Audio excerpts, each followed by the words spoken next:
What about regrets? Some people's were wrenched, operated by regret. The festerings and the never-ending wounds of what they should have done. There is a grandmother who for 25 years regrets that she sold the expensive family country estate on the lake out from under her children's, so she could move into the smaller, more convenient house in the suburbs. Well, it was sold 25 years ago, and the kids don't care. They know house on the lake won't make them happy. But Grandma keeps signing and saying she should never have sold that. We have got to stop shooting it all over ourselves.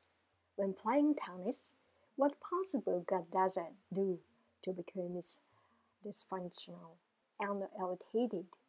Because you should have been able to return the with the eye, but far enough away from him so he couldn't reach it in time. You didn't. All you can do is get the next one right.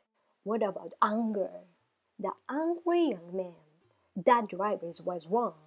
I had to light the way and he cut me off. If you get angry over that, he was unconscious of you and he does not even know it. He drives merrily on his way. You are tied up in that, which affects how you handle your day and the people in it. It gets worse and worse for you.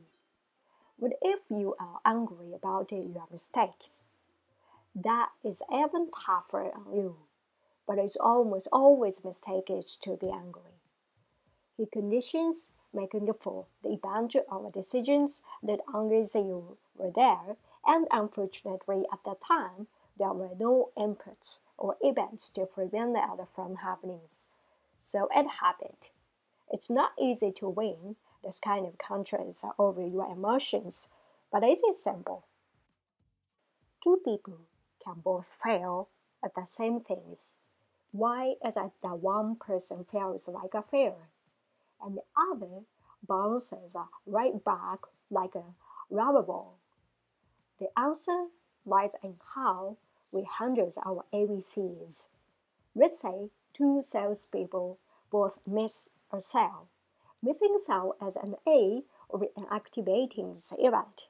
The two salespersons' reactions are the C or a consequence. Is it the A or activating the event that causes a C or sequences? No, of course not, because the A's are the same, yet the C's or salespeople's reactions are different. It is to be their B's or beliefs that makes a difference. For us to grow, we have to completely let go of the illusions that the A's of our lives cause as C's. Losing at the B's or beliefs that affect the way we think, our attitude, our self-talk, and the way we choose to think about the A's or lost sales of our lives. Who then is in charge of the B's or beliefs of our life, or our attitude, way of thinking, and self-talk? When you take risks, you learn that there will be times when you succeed and there will be times when you fail, and both are equally important. You are not a failure unless you think you are a failure. It's in inner games. Failure is a part of the process. You just learn to pick yourself back up. People are only successful when they are not afraid to fail. Failure is a natural result of trying. If you had made a sale yesterday, you would have been our hero. You took it almost all the way to the cross. That isn't a failure. You brought the company in. If you are not big enough to lose, you are not big enough to win. You win only if you aren't afraid to lose. Children have lessened doubt as a children. to not to be ashamed of failing, but to get up and try again. Most of us adults are so afraid, so cautious, so safe, and therefore so shrinking and rigid and afraid it is why so many humans fail. Most middle-aged adults have resigned themselves to failure. Change has a considerable psychological impact on the human mind.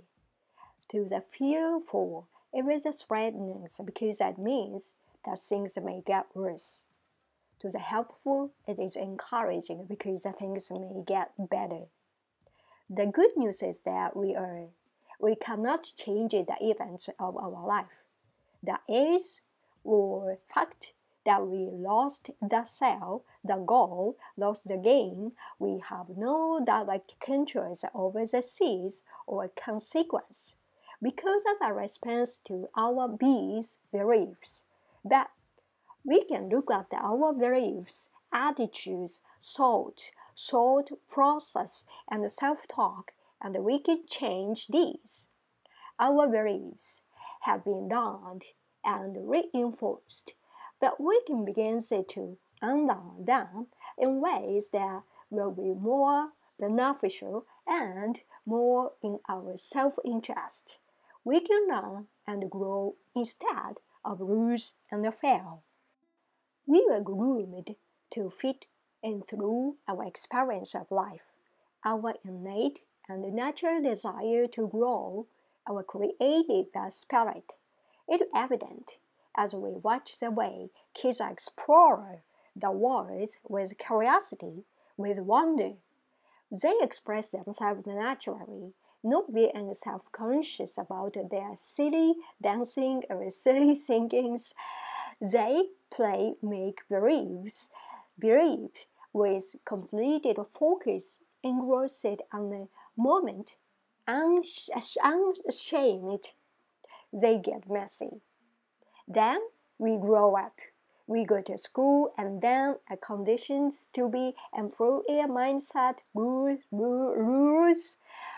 We start out hopeful, inspired, and then we experience unexpected challenges and rejections, disappointment, job loss, health issues, a lost businesses, and we fail.